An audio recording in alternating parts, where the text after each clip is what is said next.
Now back to Keeping It Real with the Reverend Al Sharpton. Only on News Talk 1090 AM WILD Boston, where information is power.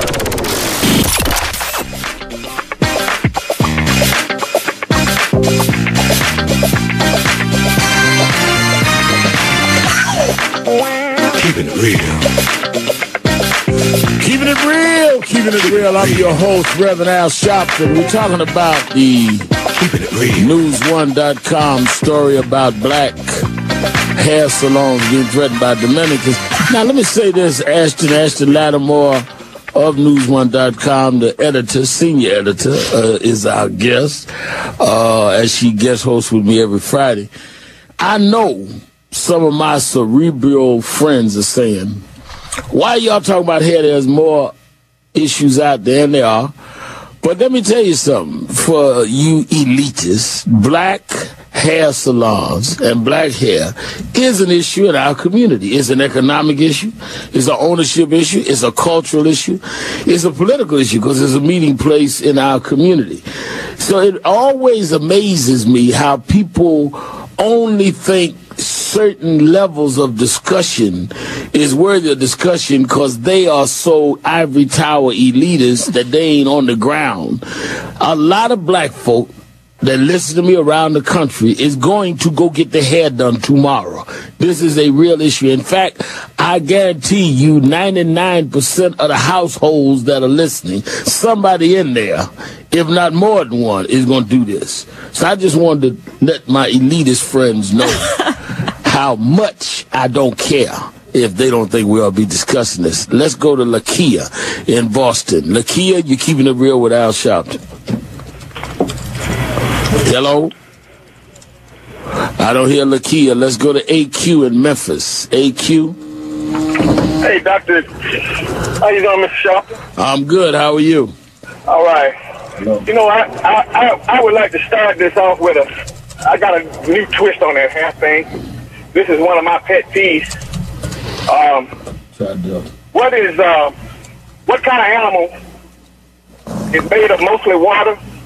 Say what? At the same time, what kind of animal is made mostly of water, but hates water?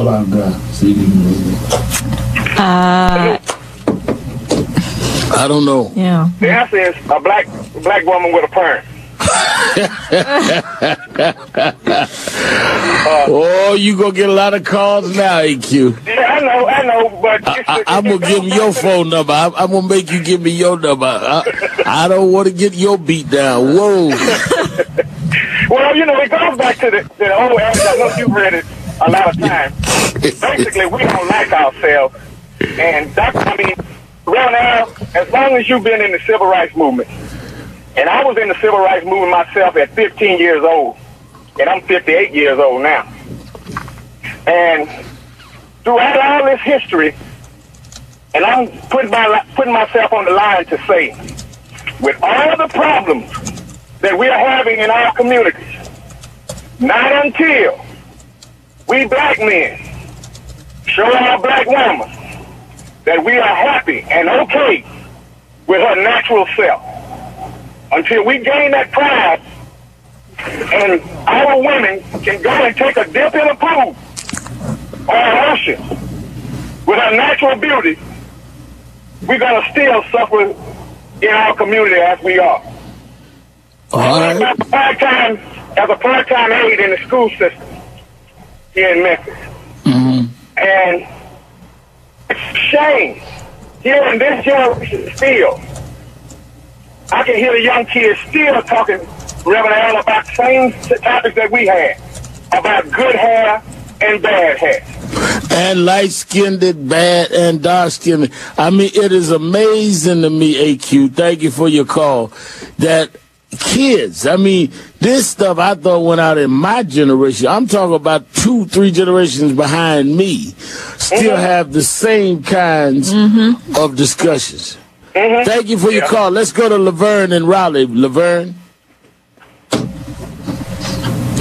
Let's go to Low in Memphis. Let's stay in Memphis then. I didn't hear Laverne. Hi. Hi, Low. How you doing? I'm good. How are you? I'm okay.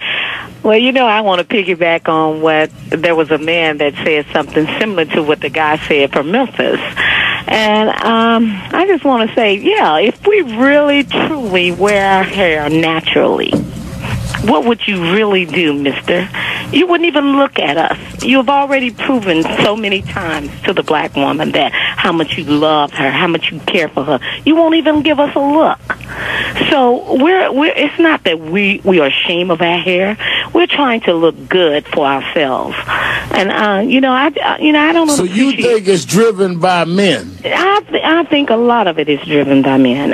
I really do, because he won't even look at us. Now, we already is that because of how society defines beauty? Yes, and that men adapt what society's views are? Of course. He won't even look at us. He won't even give us a second look. He probably glance. So we're doing what we feel that we need to do. I'm a very much of a natural woman, but I also, tends to wear my hair, or put a little weed in it. I don't necessarily like it, but I do it because I feel that it makes me look a little, more presentable. Are you single? I am single. I am single and I'm beautiful. I'm 48 years old. Okay. And it's hard. And I've been a celibate woman because I am very picky at that. I've been celibate for 17 years, and I don't mind telling people that. At one point, I used to not say that, but now it's like I just feel like I need to say that now. But and I'm 48 years old, and I don't have I don't even have a boyfriend. At one point, I had one, but I don't have one. It's just I'm very picky. I don't. I'm also afraid of people because there's so many diseases that are out there, and I just don't want to catch one. Mm-hmm. So I don't know what that guy. Men, you have done what you all have done to the black woman. Needs to be ashamed of yourself. So anyway. All right, I think you laid a lot on us, Lo. Yeah, okay. Let's go to Nicole in Atlanta. Nicole. Well, Reverend Sharpton, that commentary was sad and sickening to hear.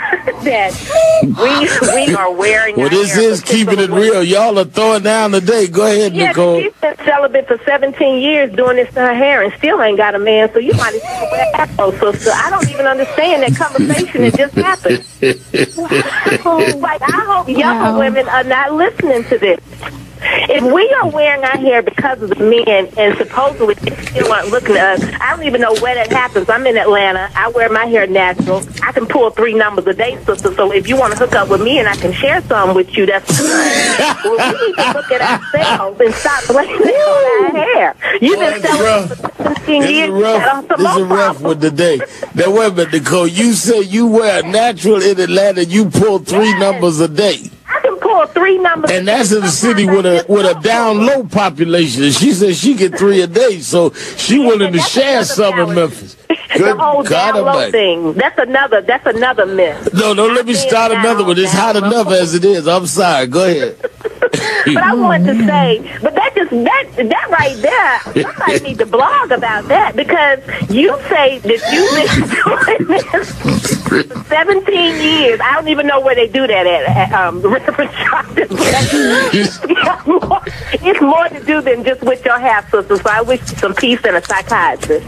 But I want to say this. When we talk about the Dominican salons, it seems like to me, and I'm a black business owner too, I run a boutique in Atlanta, we will always find something right about everybody else's business but our own. We can have 1 bad experience, 2 bad experiences at a black establishment. We can have bad experiences everywhere else and still go back. But if we have 1 or 2 or maybe 10, whatever, because your lifetime, you can have a lot of experiences, we'll blame that on every black business. Right. But we'll still go by the Asians' chicken wings and they cut you out and talk to you crazy. We'll still go to the white shops in Buckhead and they look at you and follow you around the store, but you'll still whip out your gold card to prove to them that you can pay for this. And it's just sad. It's just this whole conversation. You own a boutique in Atlanta? Yes, I'm in downtown College Park, and black women shop with me. They are the major. You own a boutique downtown College Park? Yes, I do. Right now. How old are you? I am 40 years old. Well, no wonder you get 3 numbers a day. You got some money in Atlanta downtown? Hold on a minute. Thank you for your call, Nicole. Keeping it real. Sharpton. We'll be right back. Keepin' it real. Keepin' it real.